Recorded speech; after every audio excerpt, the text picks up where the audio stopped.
you might relate to what I'm talking about, because there's a certain level of affection that you develop. I'm talking platonic. Please, all of you that your mans are in the gutter, please get it out and rinse it with holy water.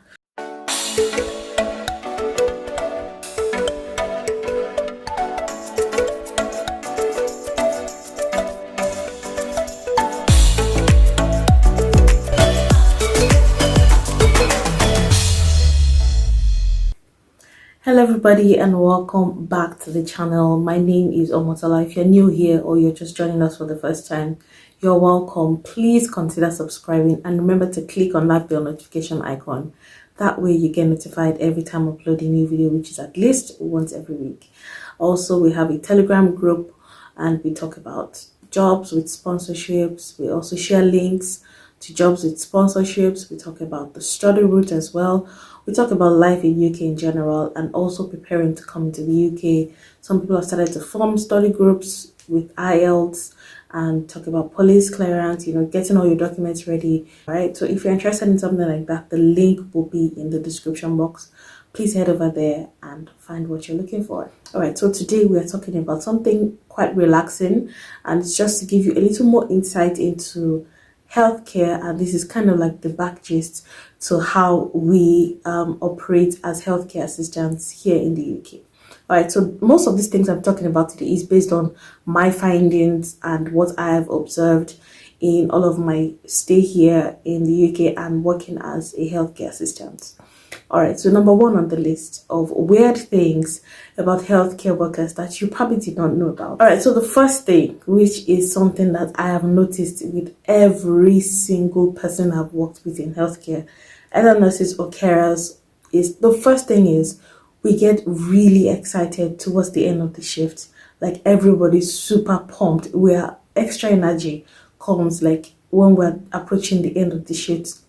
I've told you that I work a 12-hour shift. For someone else, it might be an 8-hour shift. For someone else, it might be a 10-hour shift.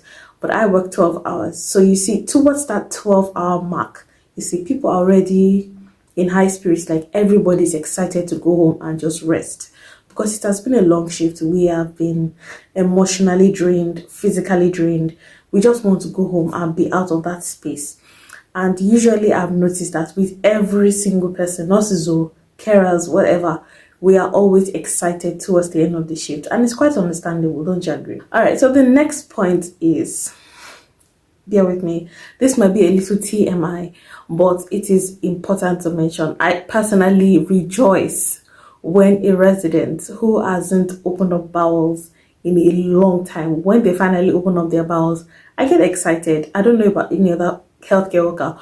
Personally, I always get excited. I feel a sense of deep relief that yes, so finally, after several movie calls, animals in some cases, some people just really need that much help to go. So, and I think with age and just things just do not function as they used to while people are younger. But I've noticed that every time a resident opens up their bowel, it is a huge relief for me. It's one weird thing, but then I feel a sense of deep relief when the resident opens up their bowels.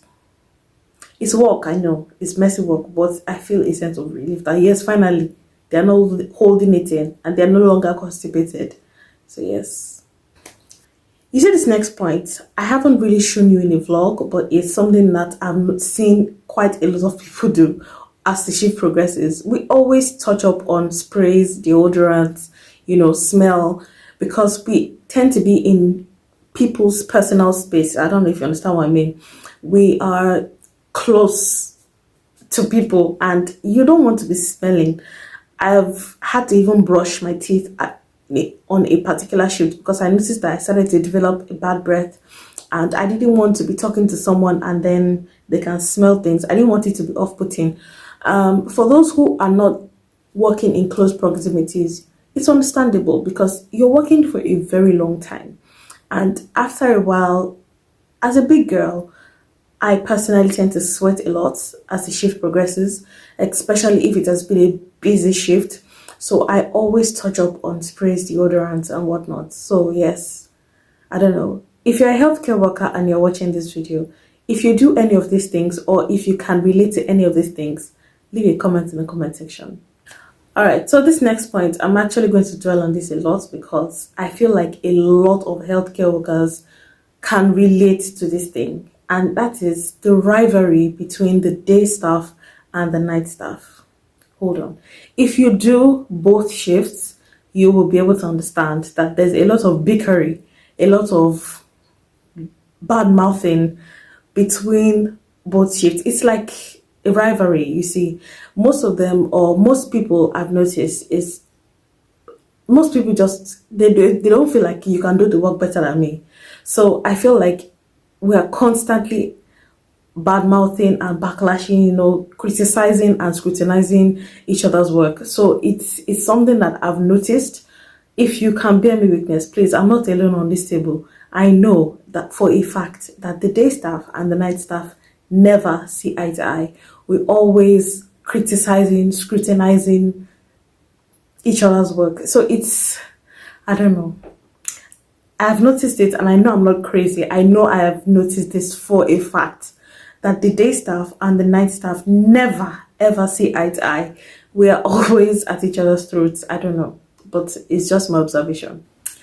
All right, so the last and final point, because I don't know, there might be a part 2 to this, there might not be, but the last and final point to this video is that we have favorites.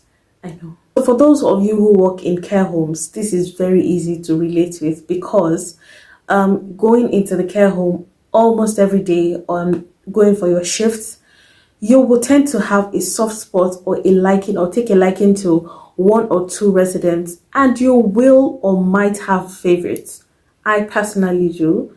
We're not supposed to, but then we're human, and then we just tend to gravitate towards one person, either male or female, but we just tend to really develop a soft spot for these people that we care for. So I don't know, if you work with adults, if you work with children, if you work with people with learning disabilities, you might relate to what I'm talking about, because there's a certain level of affection that you develop.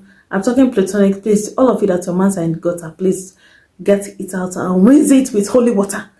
I'm talking about platonic, professional liking for your clients. That's what I'm talking about. So you tend to develop a liking for some of these residents. I personally do. I have favorites on each floor that I work with. So yes, and I know that quite a number of my colleagues have favorites on their floors as well. Some of them have even openly said it. It's not a big deal.